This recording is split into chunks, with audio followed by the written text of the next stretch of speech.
Welcome to Forgotten Supercars. The Cavalli Mangusta.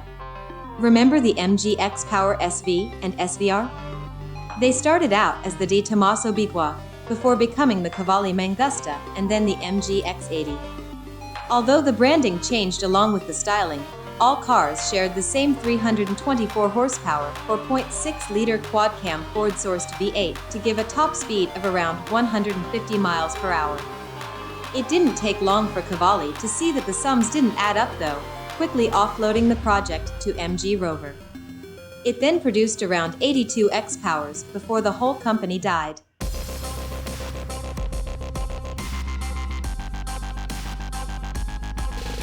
The Celine S7. Engineered in the UK, the Celine is named after its founder Steve Celine, who made his name tuning Ford Mustangs for racing. It was just a matter of time before he made his own fully fledged supercar. Whereas most hypercars feature cutting-edge technology, the S7 was relatively low-tech in that there was a glass fiber and carbon fiber body shell over a tubular steel space frame, which housed a pushrod V8. Simple it might have been, but it was also ferociously quick.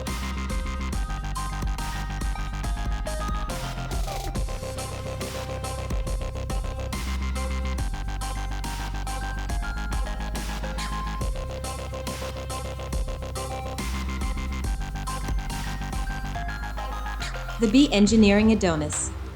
You could be forgiven for thinking the Bugatti EB110 was fine out of the box, but when its maker went out of business, the result was this upgraded edition, with a 680 horsepower 3.75-liter V12.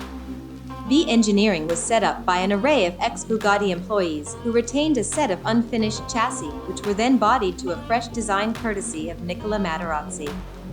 The plan was to build 21 examples of the Adonis, but in 2018, a massive 17 years after it was unveiled, the project stalled and was sold to American company Castle Motors.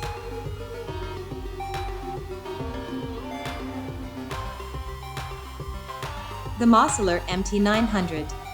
Take every supercar design cue going, blend them together, and you end up with the Mossler MT900.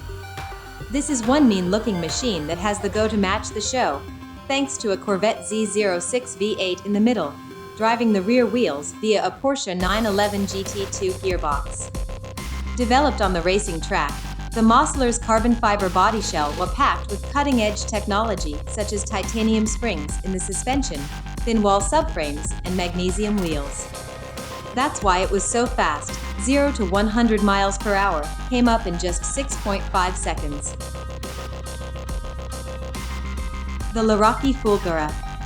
The next time you're asked to name a Moroccan car, here's your answer. First seen at the 2002 Geneva Auto Show, Laraki showed a completely redesigned supercar each year until it finally gave up in 2005. Designed to take on thoroughbreds like the Lamborghini Murcielago, the original Fulgara was a copy of the Ferrari 360. Maranello must have been seething. The Laraki packed a 689 horsepower Mercedes-sourced 6.0-liter V12 with 4 turbochargers, enough to give a claimed 219 miles per hour top speed, but at 500,000 euros, around $500,000 at the time, there were no takers.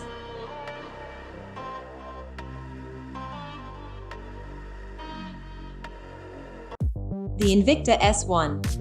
This car summed up everything that's great about the British car makers. All those guys in sheds knocking out yet another hypercar with implausible claims about performance and production numbers. The Invicta was especially fascinating in this regard. It offered anything from relatively mild, 324 horsepower, to truly wild, 608 horsepower, options, with hopes of 20 cars being sold each year. But with such capable machinery elsewhere from blue-chip supercar builders, Invicta never stood a chance, and nobody even noticed the company arrive in 2003, then quietly disappear some years later.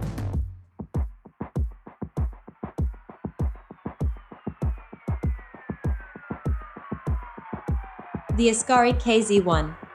We reported on the Askari KS1 as early as 2000, but it wasn't until 2004 that the production car went on sale. Askari claimed that no more than 50 KS1s would ever be built, but with a £235,000, roughly $380,000 at the time, price tag and a very low profile, it's doubtful that even that figure was ever reached. Powering the KZ1 was a mid-mounted BMW E39 M5 V8 engine rated at 507 horsepower to give a claimed top speed of 201 miles per hour with 0 to 100 miles per hour in just 8 seconds.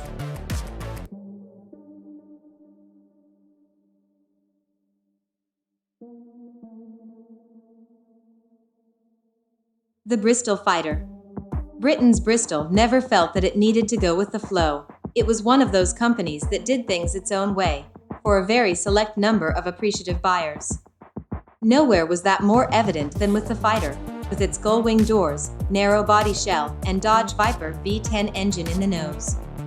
Even the standard car could top 210 miles per hour thanks to its 532 horsepower.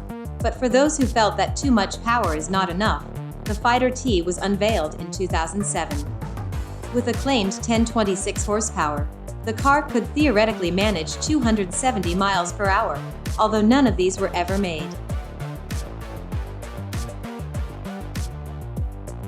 The Joss JP1. When the Joss JP1 was shown at various Australian auto shows throughout 2004, things looked promising.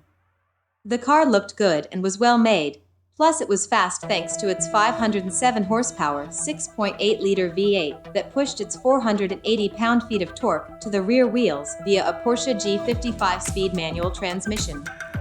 But the company didn't have the cash to get the car on the road, and although a crowdfunding exercise was undertaken in 2014, the JP1 still didn't get off the ground.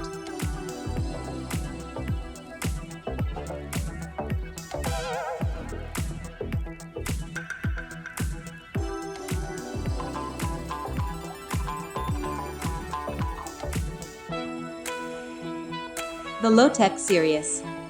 Although Lowtech was founded in 1962, it focused on motorsport until 2004, when it introduced its first road-going production car. The C1000 mentioned earlier was always going to be a one-off. Powered by a 6.0-liter Mercedes V12 and designed by company founder Kurt Lauterschmidt, the Sirius is still available, 15 years after it was introduced. We wonder how many of these cars have been made in that time, though.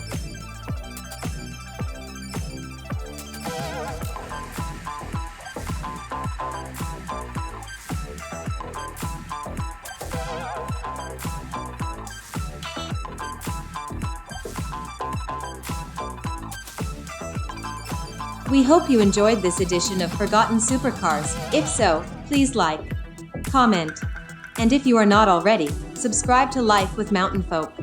And hit the notification bell so you can be notified of future content. If you would like to see more, check out these videos.